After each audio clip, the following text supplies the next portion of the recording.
Você já ouviu falar de uma atriz da Globo que brilhou nas telas do Brasil inteiro e depois foi parar atrás das grades? Uma história de sucesso, glamour e de crime brutal. Dorinha Duval viveu nos extremos. Ela foi uma estrela, mas depois virou manchete policial. Mas o que de fato aconteceu naquela fatídica noite? Hoje vou apresentar para vocês a história de Dorinha Duval. Ela foi descoberta pelos atores Maria Irma e Juan Daniel, pais do diretor Daniel Filho. E ela ingressou no teatro de revista, que é um gênero teatral que se caracteriza por ser crítico, bem-humorado e por unir música, dança e teatro. E lá ela se tornou uma vedete de sucesso, tendo trabalhado com diretores como Walter Pinto, além dos próprios Carlos Lisboa e Juan Daniel. Ser vedete no teatro de revista era um sonho para muitas mulheres naquela época. E essas artistas esbanjavam carisma, talento, glamour, encantavam as plateias por todo o país. E a Dorinha brilhou muito nesse meio e fez história. Ela foi reconhecida e lembrada até mesmo décadas depois. Ela também atuou em diversas radionovelas antes de estrear na televisão e ela começou na extinta TV Tupi, integrando o elenco do programa TV de Comédia, entre 1957 e 1959. Ela trabalhou também na TV Rio e na TV Excelsior, e na TV Rio ela foi a estrela do quadro Os Bonequinhos, do programa Noite de Gala, no qual ela contracenava com Castrinho e também era dirigida por seu futuro marido, o Daniel Filho. O quadro seria apresentado depois na TV Excelsior, onde a Dorinha participou com o Daniel Filho de um programa musical que também se tornaria muito famoso, conhecido como Times Square. A transição do rádio para a televisão foi um marco para muitos artistas dessa época, e a Dorinha ela abraçou essa nova oportunidade, e ela conseguiu se adaptar nessa nova mídia. E com isso, claro, ela conquistou um espaço muito importante na televisão brasileira. Paralelo à carreira na televisão, a Dorinha Duval também atuava no cinema. Em 1952, ela fez seu primeiro filme, chamado Veneno, e nos anos seguintes atuou em Vou Te Contar, em 1958, de Alfredo Palacios, As Aventuras de Pedro Malazartes, em 1960, que foi dirigido por Mazzaropi, e O Homem que Roubou a Copa do Mundo, de 61, de Vitor Lima, entre outros.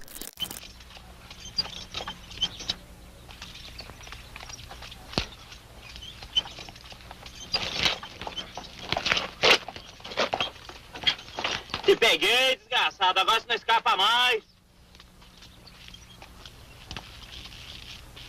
Bom dia, moço. Bom dia. O que é que o senhor está escondido embaixo desse chapéu, hein? É um passarinho, dona. Chama furta-cor. Furta-cor? É. A Dorinha começou a trabalhar na Globo, de fato, em 1969, no elenco da novela Verão Vermelho. E aí, um pouco mais pra frente, no início dos anos 70, ela também esteve no elenco de 3 das novelas de maior sucesso da teledramaturgia brasileira, todas dirigidas por Daniel Filho, que foram Irmãos Coragem, em 1970, Minha Doce Namorada, também de 1970, e Selva de Pedra, de 1972. E já vai comentando aí se você conhece uma dessas novelas. É aquela.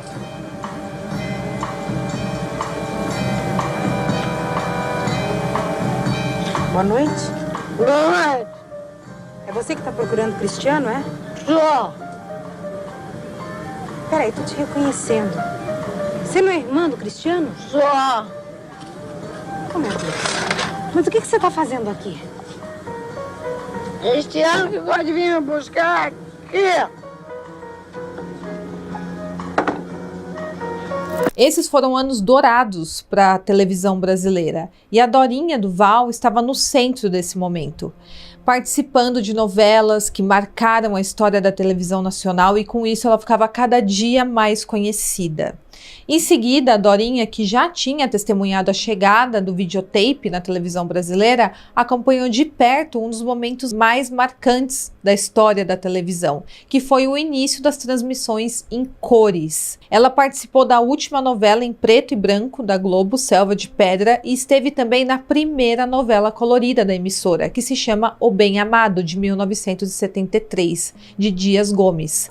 Na trama, ela interpretou as irmãs Cajazeiras, que era a Dulceia, a Doroteia e a Judiceia. Eram 3 solteironas que eram cortejadas pelo protagonista da novela, que era o prefeito, que era interpretado por Paulo Gracindo, e ele sempre prometia se casar com as 3 em troca de ter intimidades amorosas com elas.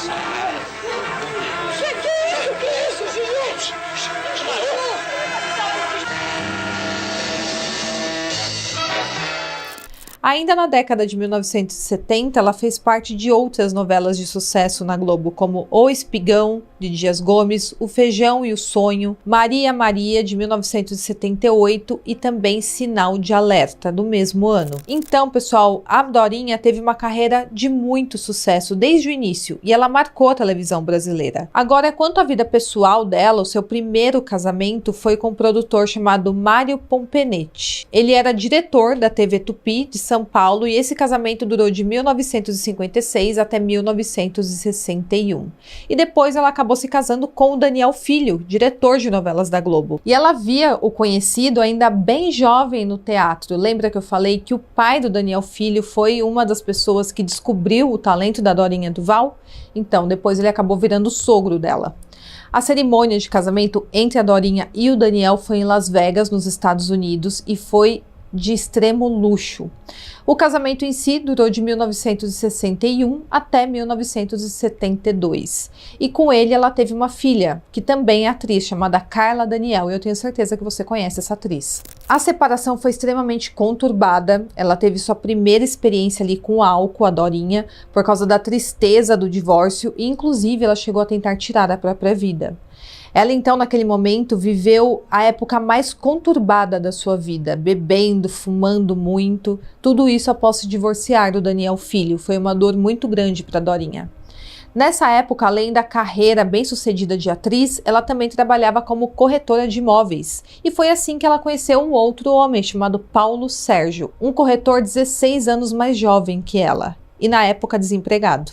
E foi a Dorinha quem arrumou um emprego para o Paulo, na produtora do diretor Carlos Manga, que era seu amigo pessoal. Mesmo que o rapaz não tivesse nenhuma experiência na área, ela conseguiu esse emprego por causa dos seus contatos. Em 1977, eles se casaram e na produtora, o Paulo era rodeado de modelos bem jovens e muito belas. O que, ao longo do tempo, foi despertando um ciúmes muito grande na Dorinha, que tinha o seu temperamento muito forte.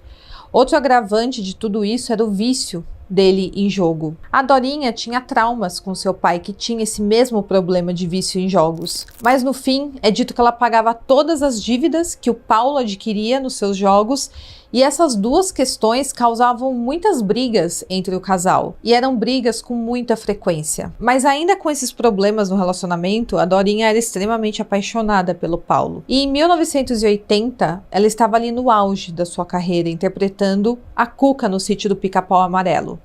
Mas infelizmente, nessa altura, o Paulo Sérgio já não estava tão interessado assim na sua esposa.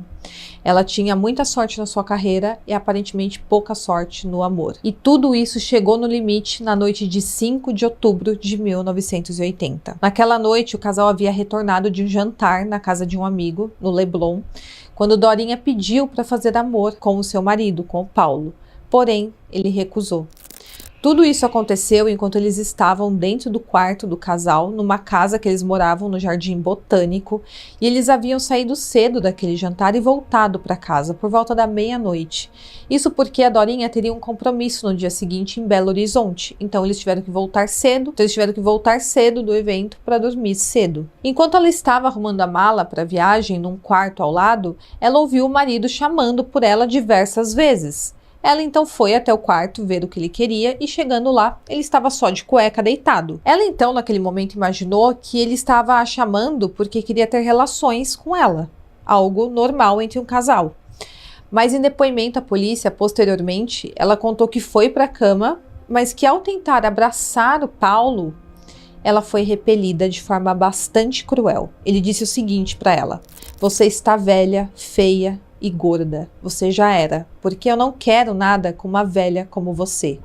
Vê se olha no espelho. Você acha que eu vou querer alguma coisa contigo? Nessa altura, o Paulo tinha 35 anos e a Dorinha 51 anos. Uma diferença de 16 anos entre os dois. Ali começou uma briga e ela então o acusou de ter outras mulheres. E o Paulo confirmou que isso era verdade. Ele estava a traindo. E mesmo humilhada pelo marido, ela disse ter tentado contornar aquela situação e agradar o Paulo de alguma forma. Ela então disse que iria se submeter a uma cirurgia plástica para ficar mais nova para ele. Mas ele disse o seguinte: não adianta plástica, eu gosto de menininha nova, não quero uma bruxa remendada. E a partir daí a discussão saiu de controle e começaram as agressões físicas. A Dorinha deu um soco nele e o Paulo a derrubou e começou a desferir uma série de tapas e pontapés nela. Ela estava no chão sendo golpeada pelo seu marido e ela disse naquele momento que iria tirar a própria vida.